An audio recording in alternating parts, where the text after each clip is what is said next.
très exactement 150 ans après le premier sondage dans les bois du Hochwald. Un sondage qui, de moins 230 à moins 242 mètres, ne rencontre que du charbon. Une épaisseur exceptionnelle, les dressants de Merlebach sont découverts.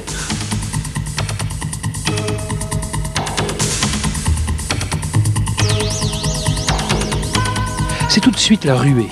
Dans la campagne autour de Frémin-Merlebach, plusieurs compagnies entreprennent de creuser des puits dans des conditions si difficiles, avec des arrivées d'eau, que certains chantiers doivent être abandonnés. Mais dès 1858, Napoléon III annonce officiellement la découverte du bassin houiller de Moselle.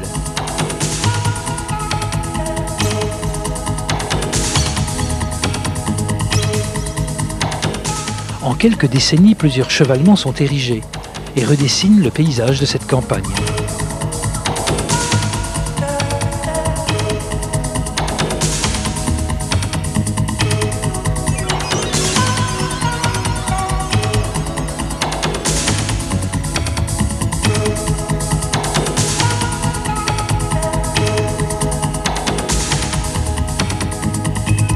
D'autres apparaîtront plus tard, et leurs noms nous sont familiers.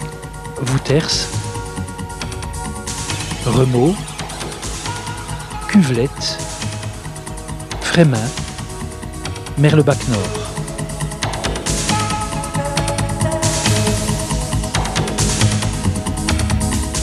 De génération en génération, des dizaines, des centaines, des milliers de mineurs se sont succédés dans ces cages.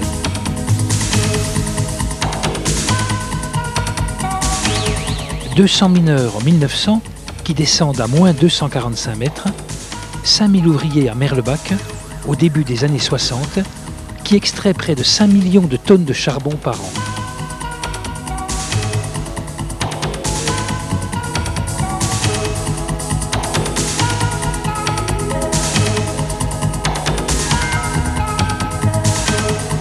En 1960, les dressants de Merlebach assurent à eux seuls 45% de la production des HBL. Merlebach est alors le plus grand siège d'Europe.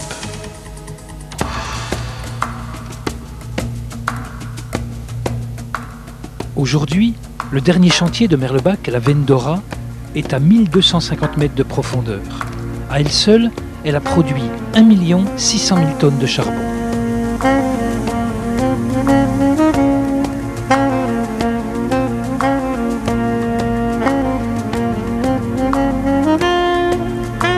Pendant ces 150 ans, le matériel et les techniques ont évolué, passant du pic et de la pelle à la haveuse et au soutènement marchand. En 2001, l'aventure des dressants a pris fin.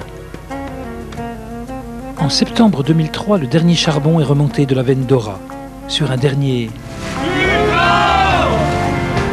Au jour, ceux qui ont vécu des fragments de cette histoire collective racontent cette aventure hors du commun.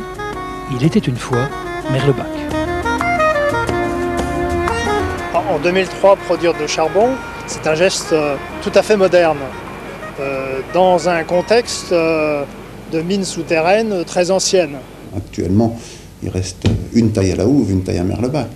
Donc c'est vraiment le bout du chemin.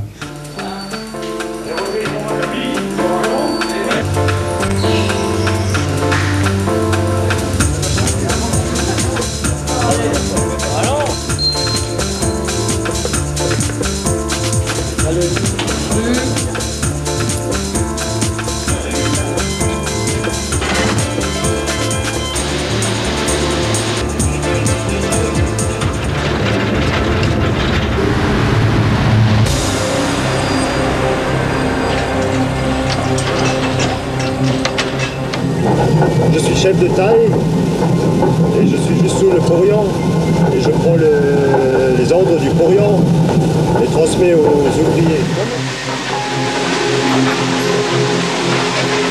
Je suis rameur de machine d'abattage, l'Electra 2000.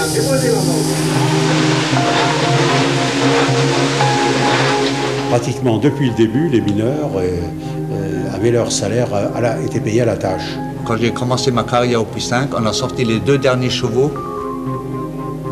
Moi qui ai commencé à 14 ans, c'était un métier très très dur. Très très dur. Sans compter ceux qui ont commencé encore avant moi, c'était encore plus dur. utiliser la pelle, la pioche, la hache. Le mineur, c'est un bâtisseur.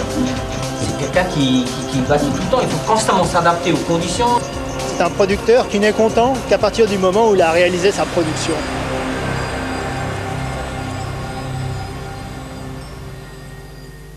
Très impressionné, très ému. Ému parce que je m'attendais à ce que ce soit assez gigantesque, mais c'était plus que ce que j'imaginais, beaucoup plus.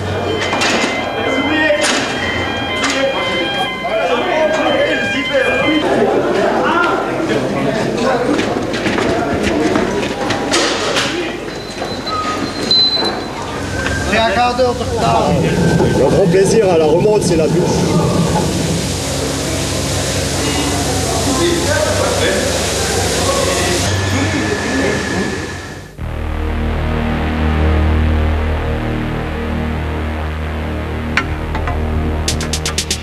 Donc le charbon brut qui est extrait de la taille est remonté par un ensemble de bandes transporteuses. Avant de pouvoir vendre le charbon, il fallait que le charbon soit propre.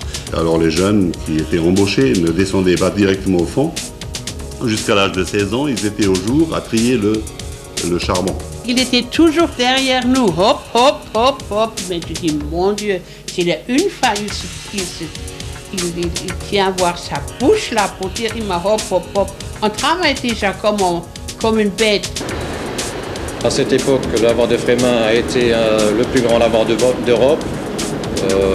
A été pris pour vitrine technologique parce qu'il était très moderne.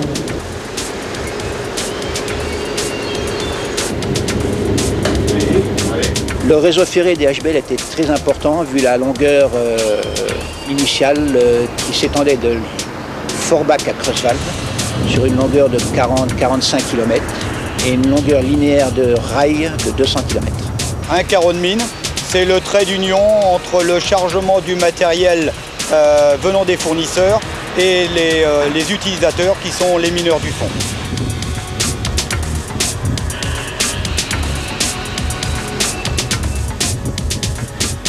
Au fond, il y avait nos frères, nos pères, nos cousins, oncles ou n'importe. C'est-à-dire que nous, on réparait les machines qui remontaient du fond.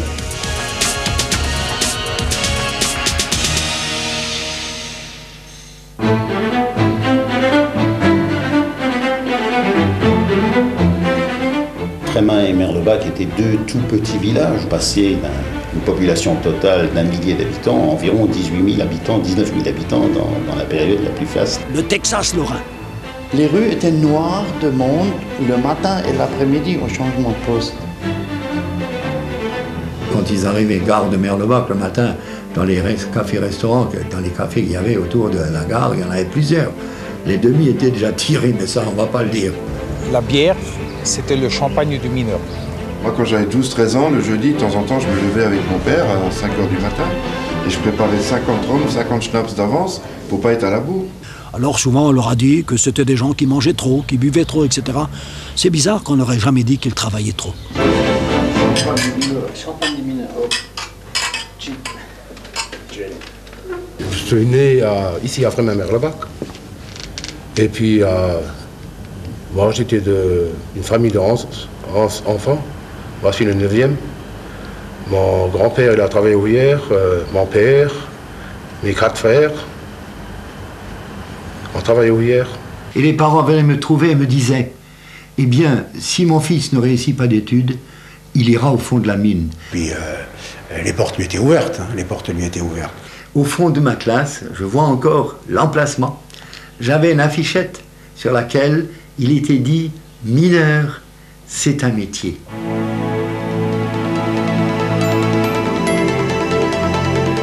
En 1855, les premiers sondages effectués à Merlebach permettent la découverte d'un gisement très important. En fait, c'était les dressants. Ce sont des veines très importantes de entre 10, 15 et 20 mètres de charbon. C'était des veines à la verticale, quasiment à la verticale. Il fallait donc dépiler 5 mètres de charbon et remplacer ce charbon par du sable. Et on remontait de nouveau. C'était une méthode qui était vraiment spécifique à Merlebach. Heureusement qu'on avait le sable de Merlebach, sinon on n'aurait jamais pu exploiter nos dressants. j'étais dans les montages à main. C'était le boulot le plus dangereux.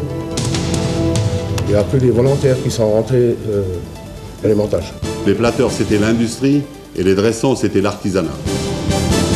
Merlebach a exploité les dressants de 1903 à 2001.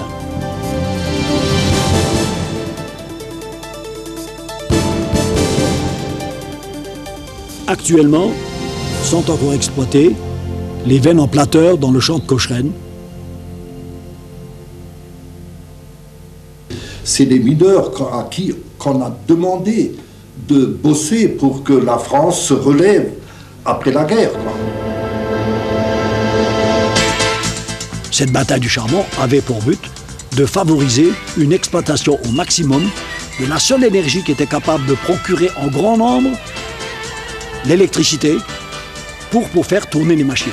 Toutes ces concessions du groupe de Petite Rosselle, Folquemont et de Merlebach ont été nationalisées. D'une quinzaine de pays d'Europe, les gens arrivent et s'installent dans la région pour mener cette bataille du charbon. Parce qu'il faut produire à tout prix, ce qui représente à peu près 4500 mineurs au fond, uniquement à Merlebach. Maintenant non, ce sont des blindés qui dégagent le charbon, des rabeuses qui l'abattent.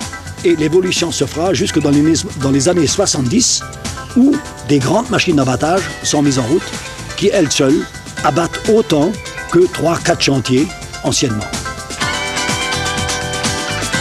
Les mineurs de Merlebach sont devenus champions d'Europe de production. Et le siège de Merlebach est devenu, entre-temps, le siège le plus important d'Europe, l'un des sièges les plus importants au monde. Puis la crise est arrivée et il a fallu réduire, disons, notre niveau de production. Les années 81, pendant la période électorale des présidents, où Mitterrand est venu faire un meeting à Forbach, on a annoncé dans la région, comme dit si je me trompe, dans les 30 ou 40 millions de tonnes de charbon. Mais entre 81 et 84, on a embauché beaucoup de jeunes, ce qui a permis de désengorger un peu les demandeurs d'emploi. Donc c'était une période un peu euphorique, mais la réalité nous a très vite rattrapés. On disait à l'ingénieur aussi bien qu'au chef ou n'importe Glück auf bis nachher. Glück auf, ça veut dire salut. Bonne chance au front. C'était une vie un peu spéciale quand même, parce qu'on attendait toujours le retour du mari, qu'il soit à l'heure, et on avait toujours un peu peur si jamais il avait du retard. J'évitais de lui parler du danger de la mine. Je pense qu'elle subissait déjà, c'est comme ça.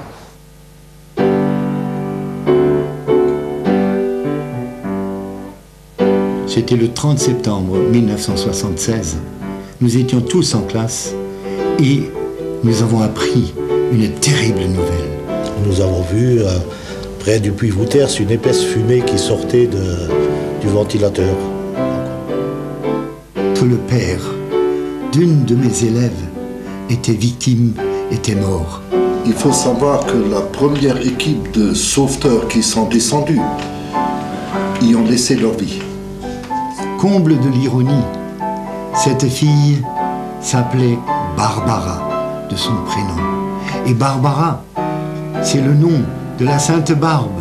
La Sainte Barbe qui est la patronne des mineurs. Nous, on était la deuxième équipe. Nous sommes descendus à 11h moins le quart le soir. Et il y avait tellement de fumée, on n'y voyait pas à 2 mètres. Et quand nous sommes arrivés dans le quartier, tout était en flammes. Vers 11h15, donc la délégation des Houillères est venue m'annoncer que mon mari faisait partie des victimes de la catastrophe. Bon, j'avais que 6 ans, c'est vrai. Je me souviens juste que maman est venue me réveiller le matin en me disant que papa était au ciel. Les corps n'ont pas été remontés, ils sont restés au fond de la mine. Mon grand-père, il y en a un, il est mort à cause de l'explosion du Grizzly. Il a voulu aller sauver des vies dans une mine. Bon, malgré ce qui est arrivé, mon fils aîné est quand même descendu au fond de la mine pour y travailler, mais contre mon gré, quoi.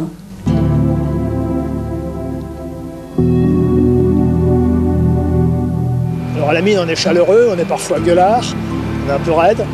mais on se respecte. En tant que syndicaliste, on a fait avancer beaucoup de choses, de part et d'autre. Je me souviens des grandes grèves qui se sont passées en 63. Des grandes grèves des mineurs, qui ont lutté pour la sauvegarde de l'emploi, qui ont lutté pour la sauvegarde de l'entreprise. C'est un secret pour personne que la hiérarchie, disons, dans les houillères a été pendant de nombreuses années une hiérarchie à structure quasiment militaire. On avait des chefs porions que si vous n'enleviez pas la casquette, vous ne rentrez pas dans le bureau. La promotion par le travail était largement encouragée par la direction des houillères.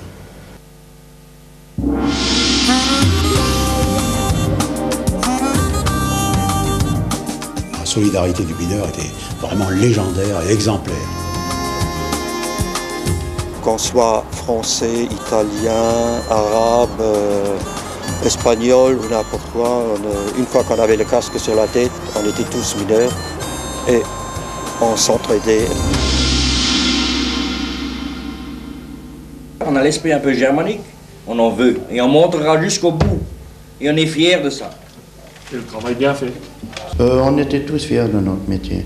Un métier d'homme, c'était quelque chose qui vous prenait 24 heures sur 24. J'allais dire, c'est le plus beau métier du monde. Moi je l'aimais fort, j'en ai fait, je pense, mon sacerdoce, c'était vraiment un sacerdoce d'être à la mine. On l'a dans le cœur, c'est tout. On a l'impression d'avoir fait quelque chose, même si demain on s'arrête. Les enfants, comme les jeunes de la région, ont hérité de vertus extrêmement importantes qui sont issues du travail, de l'ambiance de travail de leurs parents. Je lui ai jamais dit souvent à mon papa, mais je le remercie pour ça, parce que son âme de mineur nous a permis de nous battre dans la vie et d'apprendre que rien n'est acquis. Voilà. Merci papa.